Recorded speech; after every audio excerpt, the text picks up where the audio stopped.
제가 받들어 읽겠습니다. 그런즉 거짓을 버리고 각각 그 이웃과 더불어 참된 것을 말하라. 이는 우리가 서로 지체가 됨이라. 분을 내어도 죄를 짓지 말며 해가 지도록 분을 품지 말고 마귀에게 틈을 주지 말라. 도둑질하는 자는 다시 도둑질하지 말고 돌이켜 가난한 자에게 구제할 수 있도록 자기 손으로 수고하여 선한 일을 하라. 무릇 더러운 말은 너희 입 밖에도 내지 말고 오직 덕을 세우는 데 소용되는 대로 선한 말을 하여 듣는 자들에게 은혜를 끼치게 하라. 하나님의 성령을 근심하게 하지 말라. 그 안에서 너희가 구원의 날까지 인치심을 받았느니라. 너희는 모든 악독과 노함과 분냄과 떠드는 것과 비방하는 것을 모든 악의와 함께 버리고 서로 친절하게 하며 불쌍히 여기며 서로 용서하기를 하나님의 그리스도 안에서 너희를 용서하심과 같이 하라. 아멘.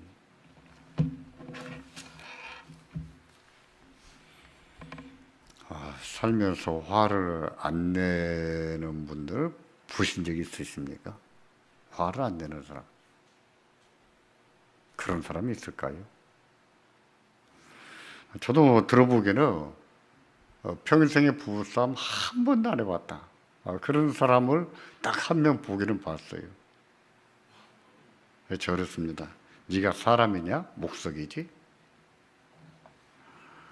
좀처럼 화를 내지 않지만 마음속에도 분이 끓지 않는 사람, 그런 사람이 있을지 의문입니다.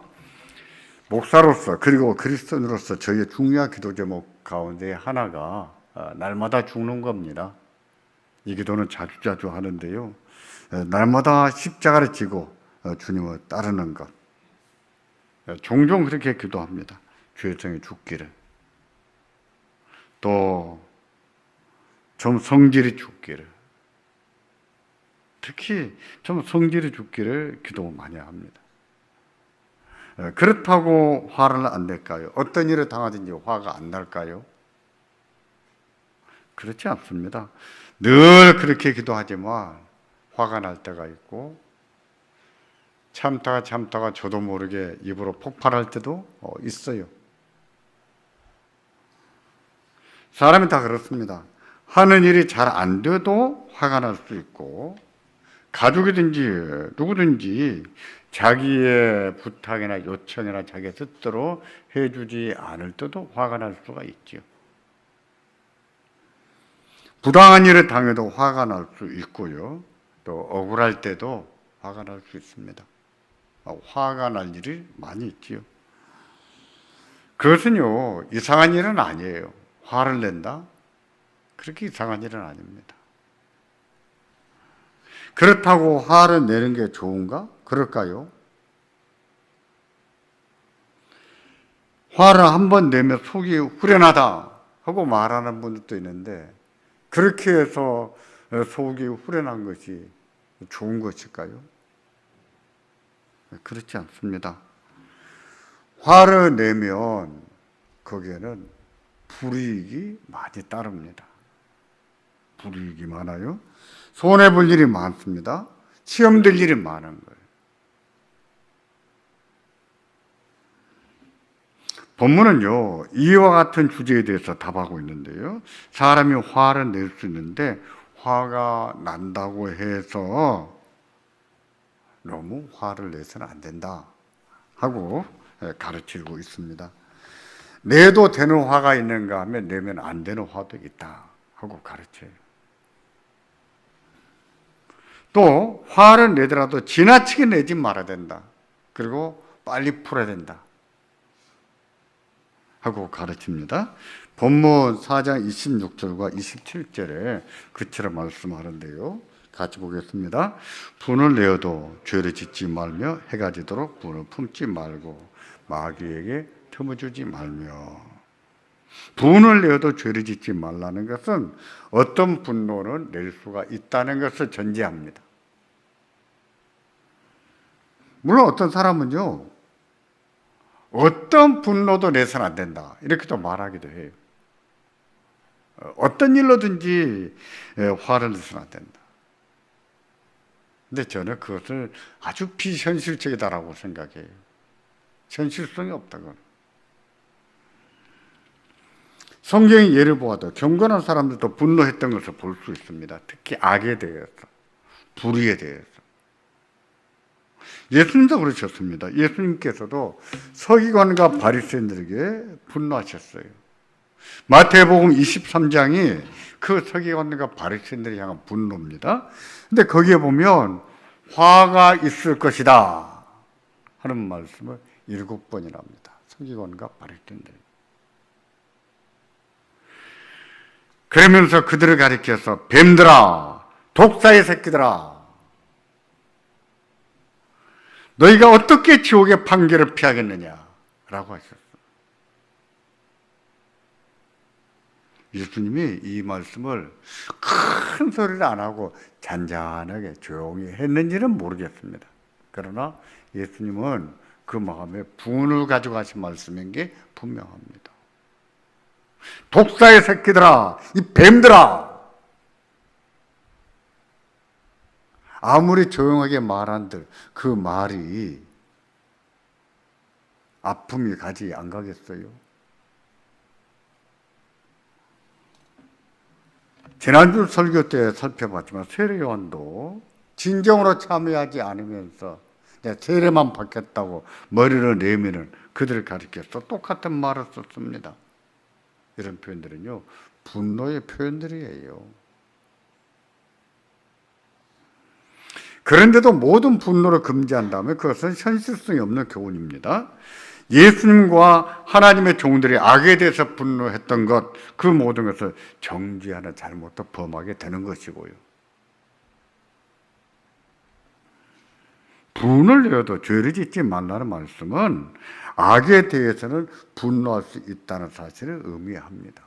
그렇게 됩니다. 어떻게 악을 보고 모른 체 한단 말입니까? 어떻게 불의를 보면서 분노가 안 끓는단 말입니까? 어떤 면에서는 악을 보고 외면하는 것은 비겁한 것이죠.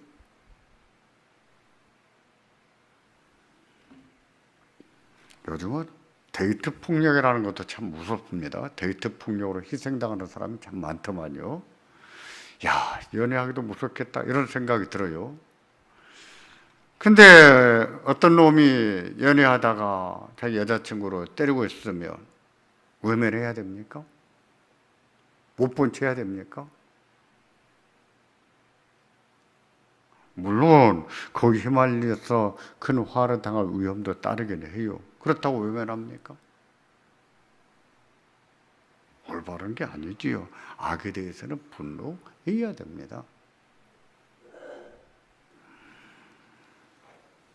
하지만 악에 대해서 분노하더라도 그것도 지나치면 안 됩니다. 아무리 정당한 분노라 해도 그 분노가 지나치면 죄를 지을 수 있고 사탄에게 틈을 줄 수 있어요. 그런 의미로 분을 내어도 죄를 짓지 마라 하고 말씀한 거예요. 모든 분노가 아니라 정당한 분노. 그 정당한 분노일지라도 그게 지나치면 죄를 지을 수가 있다는 것이죠. 그러므로 지나치게 화를 내서는 안 된다는 얘기입니다. 우리가 그런 점에서 교훈을 받아야 됩니다. 아무리 정당한 분노일지라도 도가 지나치면 죄를 지을 수 있다는 것을 알고 아무리 의분이지만 아무리 악에 대해서 분노하지만 적절하게 분노하고 멈출 줄을 알아야 됩니다. 그게 지혜예요.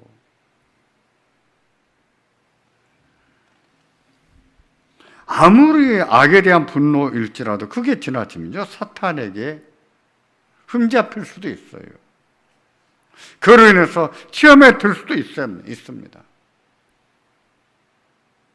그런 사실을 고려하면 화가 날 때가 있지만 정말 어떤 때는 너무너무 화가 나서 참기 어려울 때가 있지만 그런 경우라도 꾹꾹 참아가면서 지나치게 분노하지 않도록 절제해야 됩니다.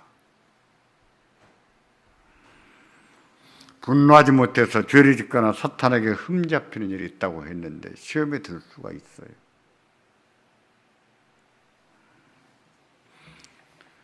말씀드린 대로 분노가 지나치면 시험될 일이 참 많습니다. 우선 정신적으로 좋지가 않아요. 정신 건강이. 신체 건강으로도 좋지가 않습니다. 화를 잘 내는 사람 치고 건강이 좋은 사람 있을까요? 건강이 좋지가 않습니다.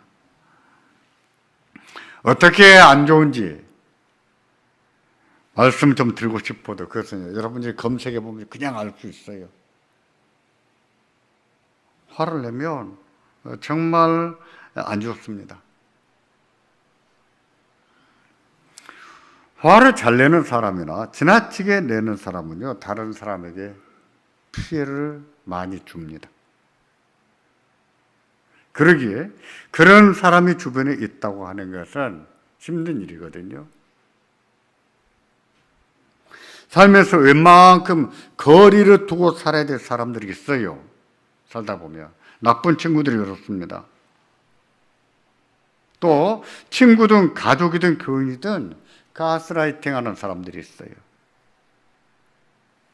가스라이팅이라는 말은 감언, 이설이나 협박으로 다른 사람의 심리를 지배하는 것을 말합니다. 그것을 다른 말로 정서적 학대라고도 해요. 나쁜 거지요. 나쁜 거예요. 이런 사람도 뭘 해야 되는데요. 그런 사람 못지않게 화를 잘 내는 사람도 좀 거리를 두는 게 좋아요.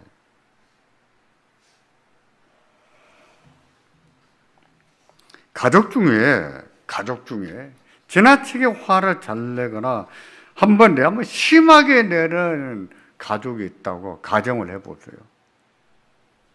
현실적으로 그런 가족들이 있습니다. 그런 가정이 행복할까요? 그런 가족들이 행복하겠습니까? 안전하겠습니까? 불안하지요. 무슨 일이 생길지 항상 불안합니다. 분노는요, 파괴력이에요. 화를 지나치게 내는 것은 강력한 파괴력을 지니고 있는 거예요. 사람의 마음을 파괴시키고 가정도 파괴시키고 대인관계도 파괴시킬 수 있어요. 파괴력이 있습니다. 특히 지나치게 화를 내면 그것은 믿음으로 사는 것이 아닙니다. 화를 잘 내거나 심하게 내는 것 자체가 신앙으로 사는 게 아니에요. 그런 사람은요, 성경 말씀 알아도 말씀처럼 살지를 못합니다. 오히려 어리석은 짓을 잘하죠. 화를 지나치게 내거나 잘 내는 그 자체가 어리석은 것이거든요. 어리석은 짓을 잘해요.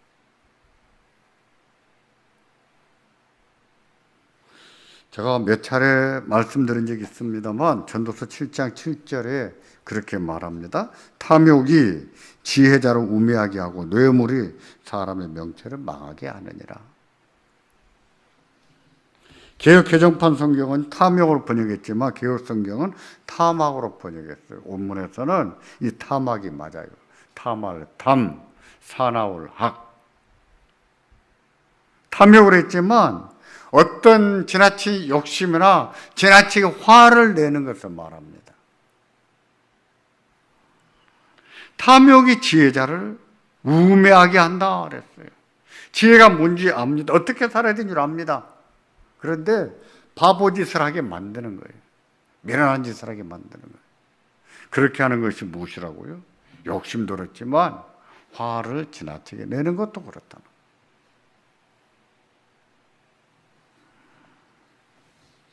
그게 그런 겁니다. 지나치게 화를 내거나 잘 내는 사람은 어리석은 짓을 잘해요. 바보짓을 잘합니다. 남들 같으면 겪지 않은 일을 괜히 화 한 번 내고 자초하고 사는 분들이 계시잖아요. 있어요. 홧김에 무엇을 저지르는 사람들, 홧김에 일을 크게 만드는 사람들 있어요. 홧김에 하는 사람들. 어리석은 것이지, 미련한 것이지. 잠언에서 어리석고 미련한 것은요, 악한 거예요. 악입니다. 저는요, 특별히 아무리 화가 나도 하지 말아야 될 말이 있는데, 이런 말은 절대 하지 말아야 된다고 생각합니다. 하나님도 필요 없고 신앙도 필요 없고 교회도 다닐 필요 없어, 이런 말입니다. 어중간하게 신앙생활하거나 교회 다니는 사람들 중에 화가 나면 그런 말을 하는 사람들을 볼 수가 있어요. 하지만 아무리 화가 나도 그런 말을 하는 게 아니에요. 아무리 화가 나도 우리가 하지 말아야 될 말들이 있는 거예요. 가정적으로도 그렇지만 신앙적으로도 마찬가지예요. 성경을 보면 그런 식으로 화를 내서 큰 병고를 당한 사람들을 볼 수 있어요. 그 중에 한 명이 레위기 25장에 나옵니다. 그 사람의 어머니는 이스라엘 사람이었고 아버지는 애굽 사람이었습니다. 출애굽할 때 부모가 이렇게 국제 결혼을 해서 이 출애굽을 같이 한 겁니다. 요즘은 한국 사람의 혼혈이 인기가 많은 모양이에요. 한국이 잘 나가다 보니까. 근데 예전에는 안 그랬어요. 예전에는 국제 결혼하면은 집에서 상종을 안 해버리고 발 끊는 경우들이 많았습니다. 제가 벨기에에서 목회할 때도 어떤 가정이 그렇습니다. 국제 결혼을 했는데 아버지가 딸 안 보겠다 해서 집에를 10년째를 못 가고 있더라고요. 그런 시대가 있었습니다. 그런 시대의 사람들은요, 혼혈하러 산다는 것이 고통이 따랐습니다. 아마 이 사람도 그러지 않았나 싶어요. 좌우지간 어떤 일인지 모르겠지만 자기는 혼혈한데 그렇지 않은 이스라엘 사람들과 시비가 붙은 거예요. 근데 일대 다수였던 것이죠. 아마 당했던 것 같아요. 너무 억울했던 것 같아요. 너무 속이 상했던 것 같아요. 그가 그만 하나님의 이름을 모독하고 저주해 버렸습니다.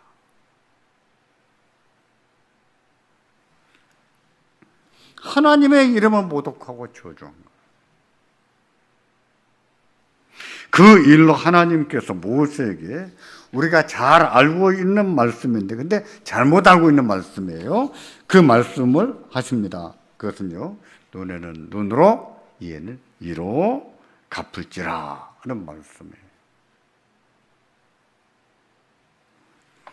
일반적으로 우리는 이 말을 원수로 갚아야 된다 하는 뜻으로 이용을 합니다. 하지만 이 말씀은 재판관에게 주신 말씀이에요. 잘못한 사람에게 형량을 선고하는 원칙으로 주신 말씀입니다. 죄를 지었을 때 형량은 죄를 지은 것만큼만 줘야 된다 하는 뜻으로 주신 거예요. 과해도 안 되고 적게 줘서도 안 되고 죄를 지은 것만큼 형량을 때려야 된다 하는 뜻으로 눈에는 눈, 이에는 이 하고 말씀한 거예요.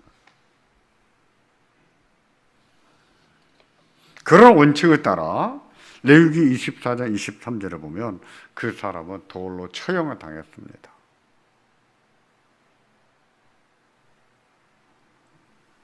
너무 화가 났는가 봐요. 너무 억울했던가 봐요. 다 하나님 백성들이라는 사람들이에요. 다 예수 믿는 사람들이에요. 근데 저들은 절대 다투고 자기는 절대 열세 한 명입니다. 억울하겠어요. 근데 아무리 억울해도, 아무리 화가 나도, 아무리 분해도 하지 말아야 될 말이 있다는 거예요. 하나님도 필요 없고 신앙도 필요 없고 교회 다닐 필요도 없다, 이런 식의 말들을 하는 게 아니라는 거예요.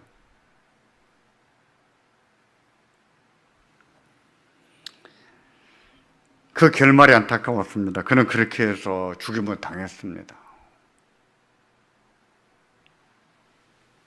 그런 사실을 통해서 우리가 받아야 될 교훈이 두 가지예요. 첫째는 여호와 하나님을 모독하고 저주하는 것은 그만큼 큰 죄라는 사실을 알아야 됩니다. 하나님을 모독하고 하나님을 욕하는 것은 처형을 당할 만큼 큰 죄라는 것을 알아야 돼요. 우리 시대가 그런 것을 죄로 다스리지는 않지만 그것은 하나님 앞에 죄라는 사실쯤은 알아야 됩니다. 두 번째로, 아무리 화가 나도 지나치게 화를 내선 안 된다는 것을 또 알아야 돼요. 아무리 화가 나도.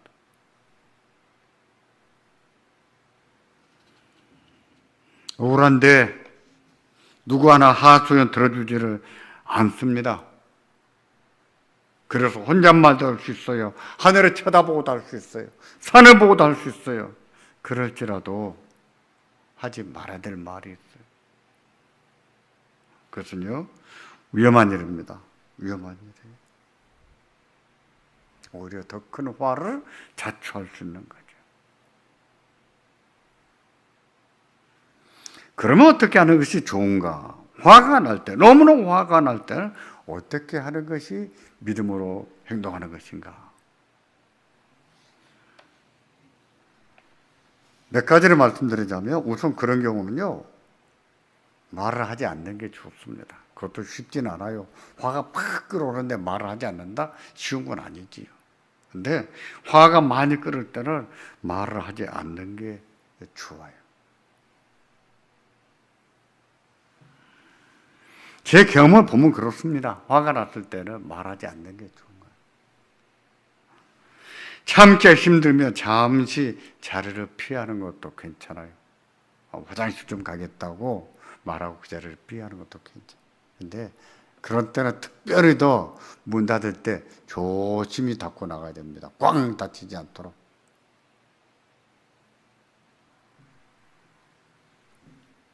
피한 후에는요, 천천히 큰 숨을 들이쉬고 천천히 숨을 내쉬기를 몇 번 반복하면 도움이 됩니다. 그러면 분노도 가라앉고 또 심박수도 떨어지고 혈압도 내려가고요. 좋아요. 감정적으로 진정이 됩니다. 가정에서도 아이들이 어떤 일로 화가 나서 울잖아요. 그런 때에 울지 말라고 말할 것이 아니라, 자, 엄마 따라 숨 한번 크게 쉬어볼까? 따라 해봐. 그거 두세 번만 시켜도 아이들이 울음이 진정이 되는 거예요. 화가 났을 때는요, 어떤 결정을 내리거나 지나친 감정 표현을 하지 않아야 됩니다. 절제해야 돼요, 절제. 두 번째로, 하나님을 신뢰해야 되는데, 이런 경우에 하나님을 신뢰한다는 것은 맡기는 것을 말합니다. 맡기는 것. 분노하고 다투기보다는 하나님께 맡겨야 됩니다. 하나님이 아시거든요. 지켜보고 계시거든요. 하나님은 선악간에 심판하시거든요. 그러니까 하나님께 맡겨야 됩니다. 부당하지요? 억울하지요? 근데 내가 딱 해볼 수 있는 것이 없어요. 내 뜻대로 되지가 않았습니다. 억울해요. 속상해요. 화가 납니다. 근데 하나님께 맡기고 은혜를 구해야 됩니다. 하나님 이 일을 도와주시길 바랍니다. 물론 그렇다고 해도 내 원대로 되지 않을 수 있어요. 내 생각대로 되지 않을 수 있습니다. 그런 경우는 그 삶을 받아들여야 돼요. 그런 문제를 잘 받아들여요. 그렇게 할 줄 아는 게 믿음이지요. 하나님을 신뢰하고 내 뜻대로 되지 않아서 화가 나지만 하나님께 맡기고 그런 현실을 받아들일 줄 안다. 그게 믿음으로 사는 거예요. 내 뜻대로 고집부려서 이겨먹는 것이 믿음이 아니라 질주하는 것도 믿음이고 받아들일 줄 아는 것도 믿음이에요. 화가 잘 나는 사람은 어떻게 하는 게 좋은가? 화를 심하게 내는 사람은 어떻게 하는 게 믿음으로 사는 것인가? 세 번째입니다. 세 번째로 이것은 제가 예비가정 교육을 할 때 자주 강조하는 것 중에 하나인데요. 그냥 평소에 소소한 대화를 많이 해야 됩니다. 평소에.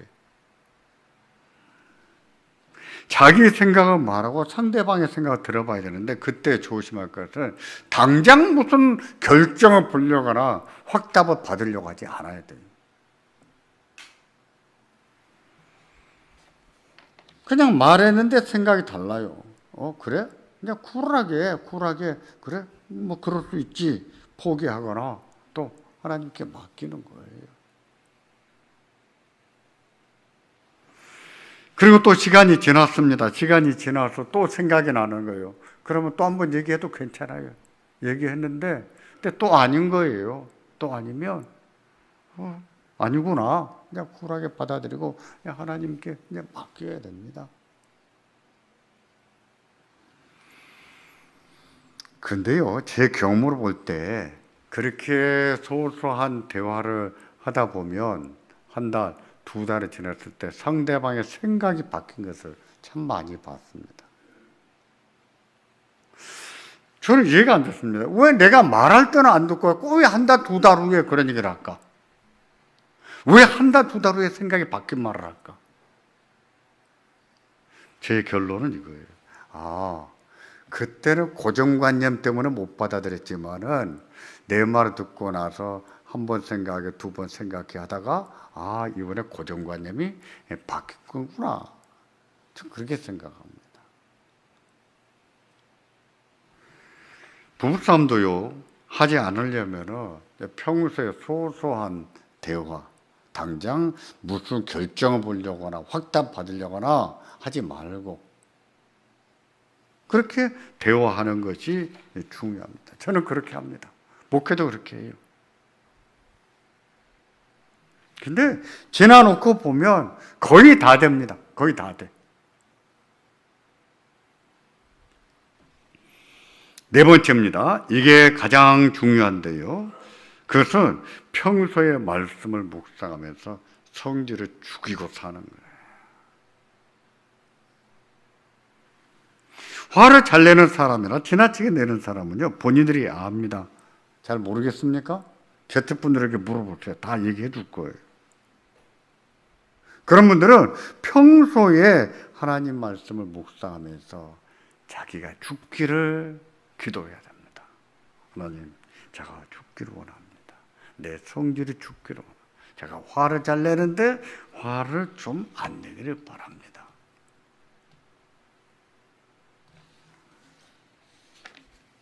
그렇게 하는 것이 무엇입니까? 십자가로 지는 거예요.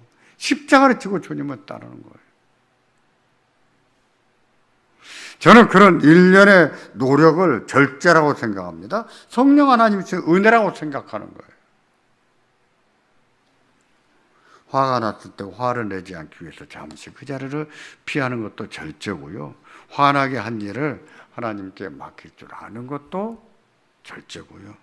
평소에 성질이 죽기를 기도하는 것도 절제라고 생각합니다. 그렇게 하다 보면 열매를 맺습니다. 화를 잘 내던 사람도 온화한 사람 돼가요.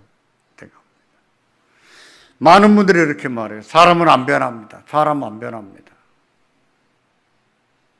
심지어 예수 믿는 사람들 중에도, 목사님 중에도 사람은 안 변합니다. 이런 얘기를 해요. 그럼 성화는 뭔데? 성화는 뭡니까?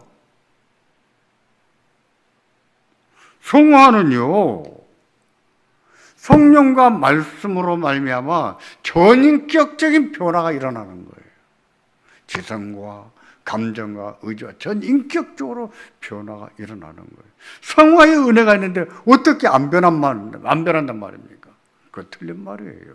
무식한 말이에요. 변합니다. 변해요. 성령 하나님께서 변화를 일으키세요. 하나님 말씀으로 변화시켜 나갑니다.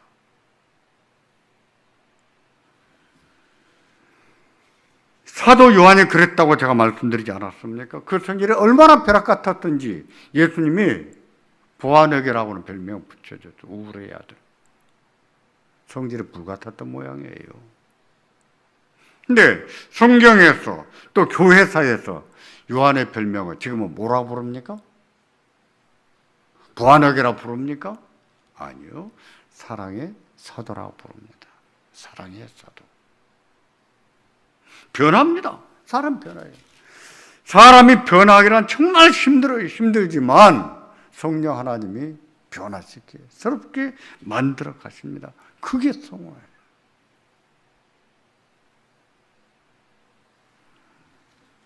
힘들지요. 힘들지만 은혜를 구하고 절제하고 하나님을 신뢰하고 주님께 맡겨드리면서 억울한 삶이 있으면 그 삶도 하나님을 생각하고 받아들이면서 살 줄 아는 것, 믿음으로 사는 것입니다. 그런 가운데 하나님이 역사하시는 것을 믿으시기를 바랍니다. 변화시켜 나가는 것을 믿으시기를 바랍니다. 원하게 되는 은혜가 있습니다. 이 은혜가 우리 모든 심령에 나타나기를 주의 이름으로 기원합니다. 기도하겠습니다.